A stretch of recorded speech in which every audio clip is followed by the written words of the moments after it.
Mm-hmm. 5, 4, 3, 2, 1, action. Okay, Okay. so now that we're in here a full minute, thank you guys for watching. This is V speaking, and I have M here with me. We Hello. are the bearded ladies. You want to say that again for the people? Oh, hello. Hello. All right, you got to make sure I speak up because I forget that my voice cuts down during editing. So forgive me if I sound like I'm yelling. That's not my intention. I just want you to hear me properly on the audio. So, Mm-hmm. as you guys know, this video is on alchemy, and I gave it a special name. And let's see if I can remember what I named it. If not, it'll just be in the description box. So I'm not too worried about it. But I like to have the names. I have found it. This is how to alchemize your life with the number 3. So I feel yet again like this is another slightly misleading title. I did my best in my notes to stick to the what the title is saying, how to alchemize your life using the number 3. I will be touching on both. But if it seems a little off, I apologize. Without further ado, I'm just going to kind of jump into it, and then I go on, eventually M will start questioning me. So, I wanted to start off with how alchemy helps. That way, you can understand how this is helpful for your lifestyle and how it can be applied. It's basically all it is transmutation. In the oldest forms of it, it was taking the base golds and turning them in, excuse me, the base metals and turning them into gold. I also like to think of it as a metamorphosis. So you think about how a caterpillar turns into a butterfly, and basically what it comes down to is growth, which is life itself. Everything in life is constantly growing and constantly in motion.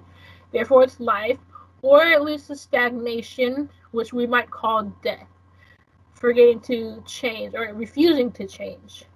So just so that we're aware when it comes to growth and stagnation, or as I like to put it, life or death, it's not about it being good or bad. It's just different levels to this.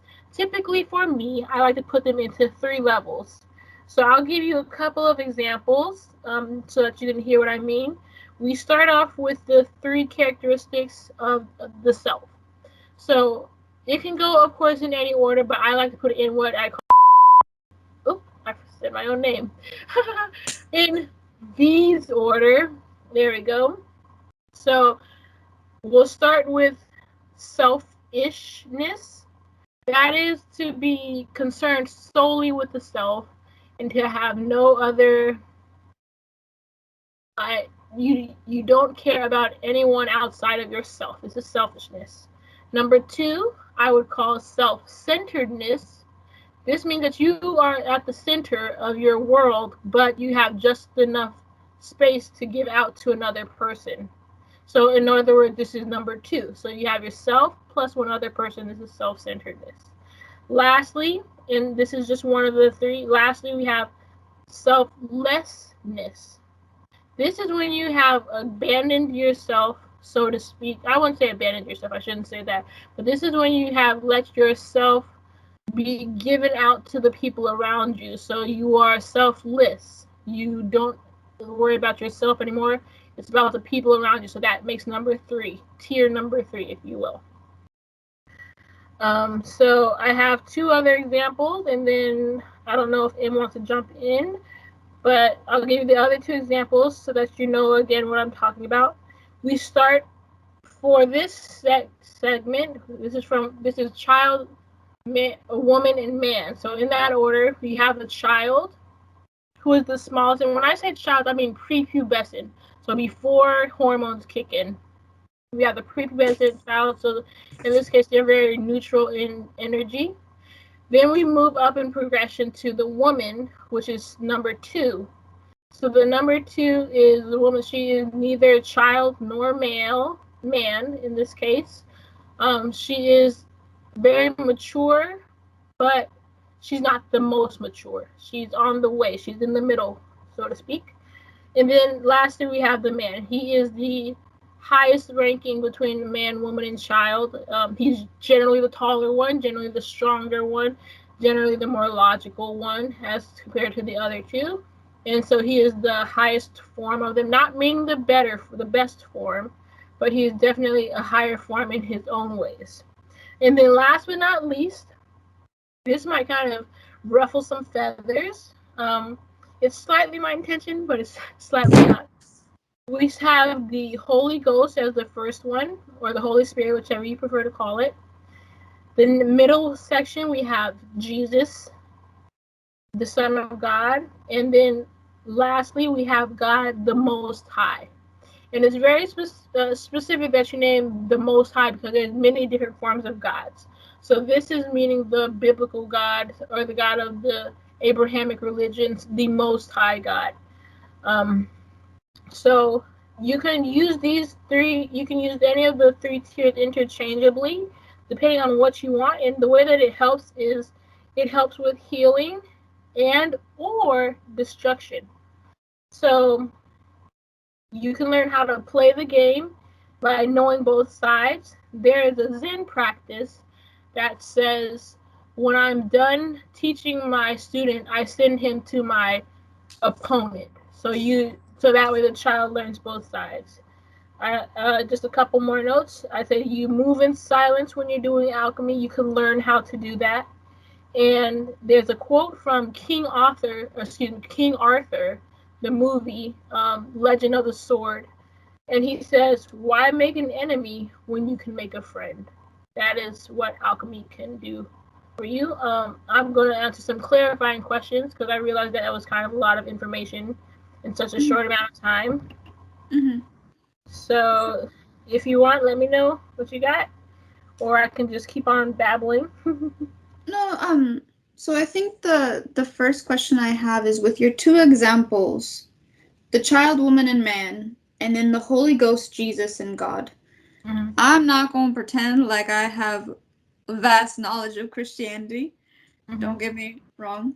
But from your explanation with number 2 being woman and Jesus, the selfish, or not the selfish, sorry, self-centered. Mm-hmm. So self plus 1. Like, I guess could you explain those a little bit more? Because I feel like when I think of Jesus, I think of selfless, number 3. Mm-hmm. And then when I think of a woman, I also think of like a mother, selfless. Mm-hmm. So I guess could you explain those a little bit more? So, for me, Mm-hmm. when and you don't know as much about the Bible as I do, but there are instances where Jesus can be very loving, and Mm-hmm. then there are instances in which he can be very off-putting and standoffish. One of the most famous stories about him is called the Money Changers, where basically the temple where Jewish people went to go worship God, Mm-hmm. there's these people that were basically gambling on site, and Jesus got so upset he flipped the table over. That's how the story goes. Yeah, Jesus gets angry. Jesus is a human being, so at least in the Bible he is. He gets angry just as well as being loving. He curses a fig tree. There's lots of stories about what that could actually mean, but he cursed the fig tree from producing more fruit. So you see instances of Jesus not being loving. Mm. When you're in self-centeredness, and this is a very important lesson to learn as you're moving from childhood to manhood, and women are included in manhood just as they're included in childhood, but in their most fertile years, we stick them in the woman section. It's as they get older, they mature like a man does. So just want to throw that out there. But Mm-hmm. Jesus has being self-centered. What you need to learn is you need to learn how to discriminate, because that if you don't discriminate, you'll get taken advantage of. When you're a child, children are the most selfish because everything is their own worldview. They don't understand anything outside of it. They're not supposed to. They're children. Mm. As they merge into puberty, they start to learn how to discriminate more. I shouldn't trust this person. Unfortunately, these are the lessons of life that we have to learn. I should trust this person. I shouldn't trust this person. Mm-hmm. With Jesus being in the middle section of the Trinity, it's a similar thing. He knows that he can trust Paul, but he can't trust Judas. In fact, he told Judas to his face, go ahead and do what you need to do, aka go ahead and change the money with these guys you made a deal with so that you can get me killed. He knew that was happening, but he could still discern the difference. So he wasn't fully selfless. Actually, selflessness in its highest form represents a man, and Jesus is a man, but before man comes God. So the only person that can be more selfless than a physical man in its healthiest form is God himself. Herself, itself, whatever you want to use for it. So the reason that Jesus wasn't super selfless, according to me at least, is because he was still self-centered. He knew certain people were going to get saved, certain people were not going to get saved. Certain people were going to listen to him and agree with him. Some people are going to disagree with him. He had to choose and learn that way. I don't know if I'm making sense, but that's my understanding of it. Okay.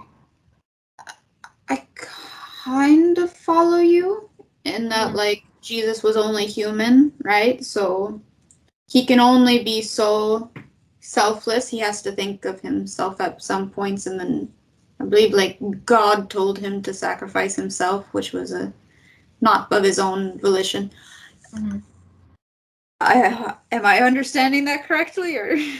Yeah. I mean, again, going back to the fact that he's just a human. I mean, he's a special human being if you believe in the Bible and you believe in Christianity, God stuff.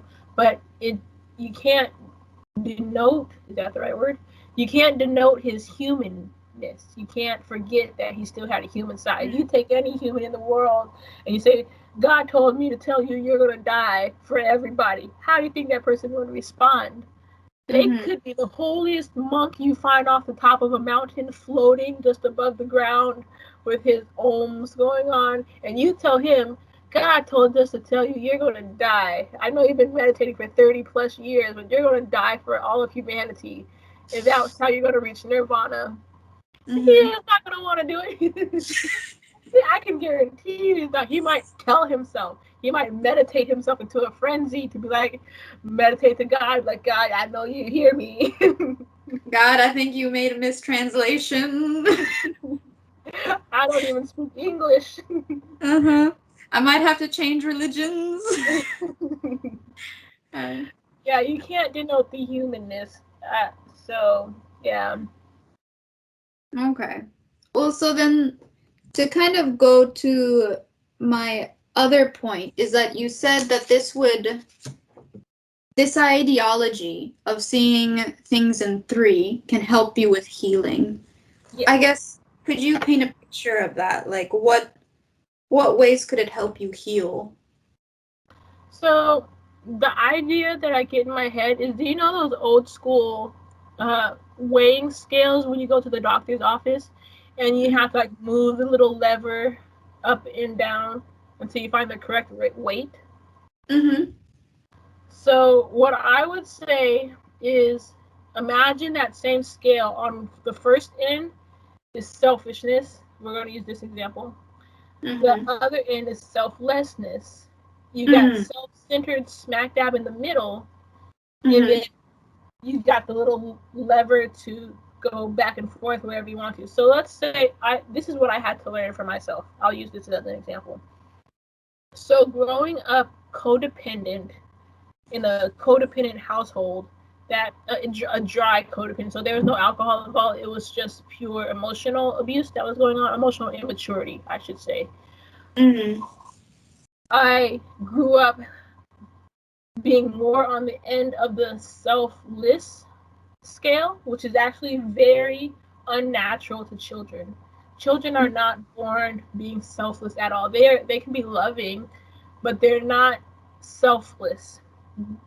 That by its pure nature, they're not. You have to grow into that, and it takes humans even now years to grow into selflessness. That's just the natural order of things. Unfortunately, I was bred more onto that side of the scale because I had to take care of my parents. I had to take care of their emotions, and they didn't take care of mine. It was my job to take care of theirs. Very backwards, very unnatural. Mm-hmm. It wasn't necessarily alchemy that brought it to this, but the way that I was taught through this lady on YouTube was you there we go, I remember. Uh-huh. You grew up taking care of your parents' emotions. You need to learn how to take care of your own. So I had to rewire myself to learn how to be selfish. I know that sounds silly, but when you bypass an entire stage of development before it's time, you end up screwed up. And that's all that mental health really is, I believe. It's just improperly put boundaries and ways of living. That's just a simplified version of it.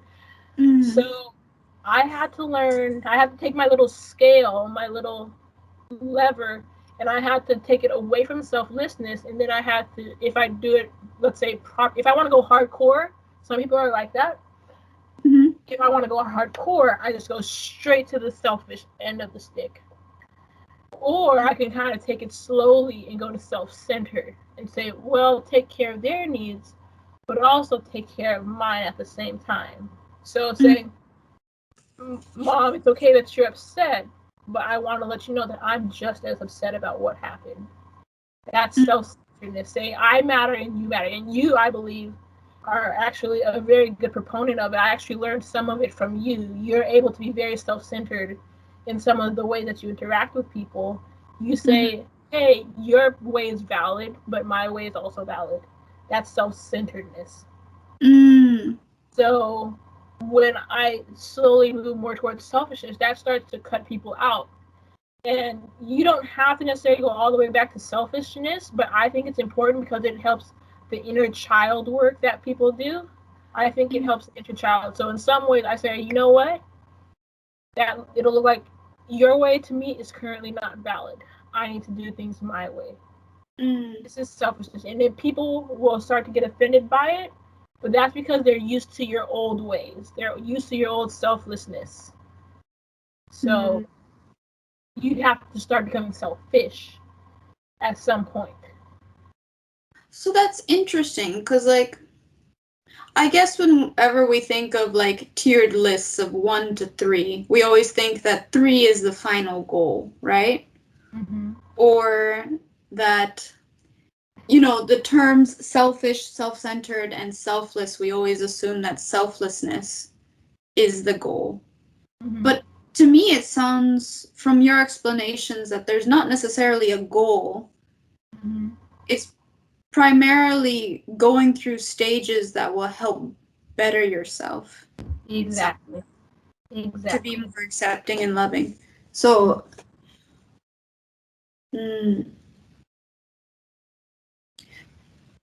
so then, just to clarify, using these 3 stages for any problem that you have, what would you say is, like, the overall goal?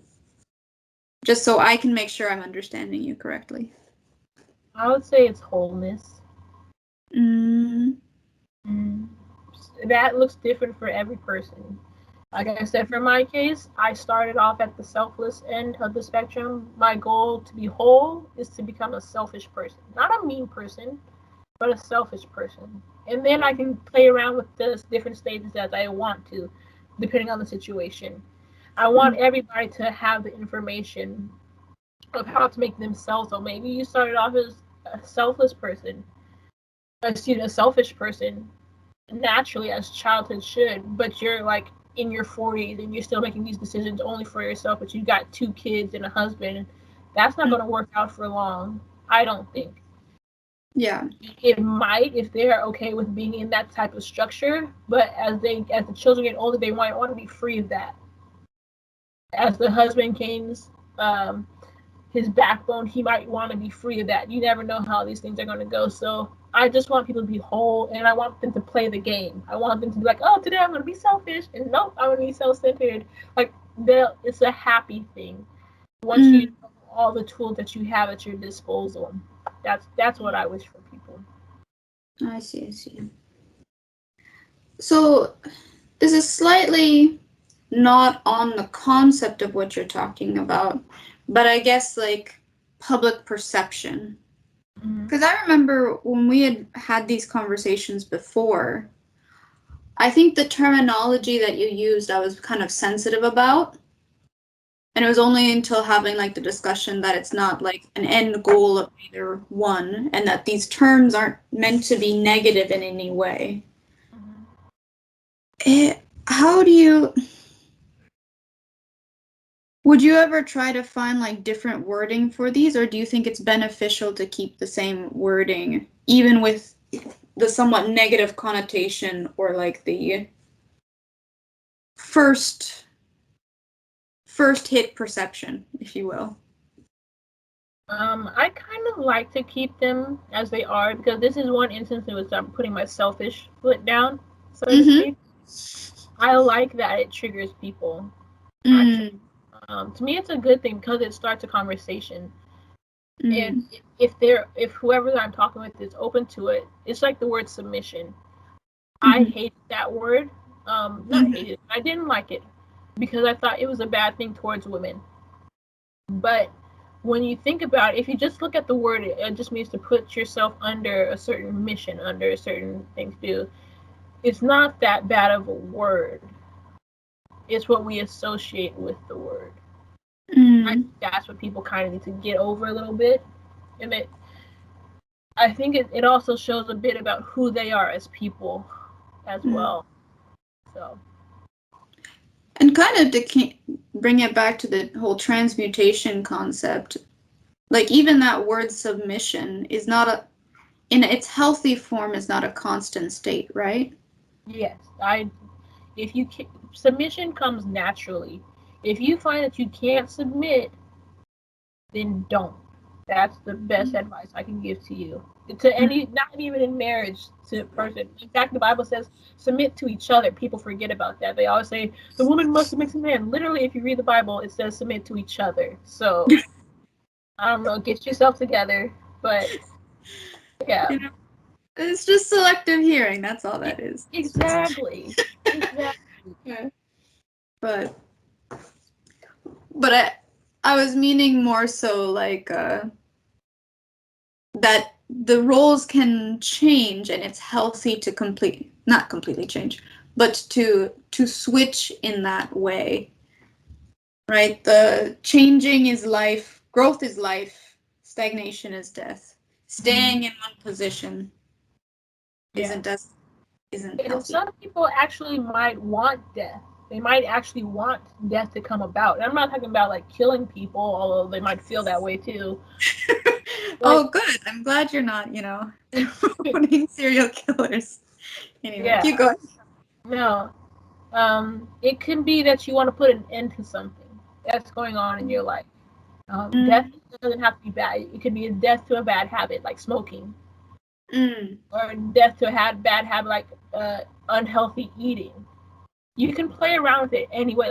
This is why I love alchemy. Is like you can play with it in so many different ways. But wait, that's a little confusing, isn't it? Like, because the whole death is stagnation. So if you want to bring about the death, if you will, of like smoking, you just gonna keep smoking? You're not gonna change? You could change. Find out why you smoke every time you smoke. I smoke every time I get stressed out. Okay, start chewing gum every time you get stressed out. See what happens then.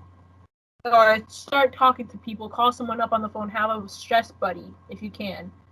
Say, I'm getting stressed out right now. Changing your habits puts death to the old one. Like the saying of the two wolves. One is life and one is death. They say which one will win in the end. It's the one that you feed. But again, I guess but the concept is that lack of change would bring about death. But you're talking about active change bringing about death. Well, lack of change could bring about death. You keep smoking like you smoke. You keep eating like you eat. It works both ways. So I don't know. Now that it seems like there's such like with those connections, I kind of see contradictions. So now I'm a little unsure. Nah. So we could talk forever, but we're already 26 minutes in. It really? I'm sorry. Yeah. No, you're fine. Is there anything else you wanted to add before we go? I'm gonna bring out my nerdy side. When you said alchemy, the only thing I thought of was the anime Full Metal Alchemist. Mm-hmm. And I was like, is he gonna go and start drawing like transmutation circles and like My name. she's gonna put like a soul into a body of armor? Right. You've never seen that anime, but if you did, this would be hilarious. Anywho, nerdy joke. Nerdy joke done. All right. Anyway. Yeah, So we yeah. can talk more off camera. Mhm. Alrighty. Well, should we say goodbye to the peoples? Goodbye to the people. Goodbye, peoples. Okay. All done? Yeah. Okay.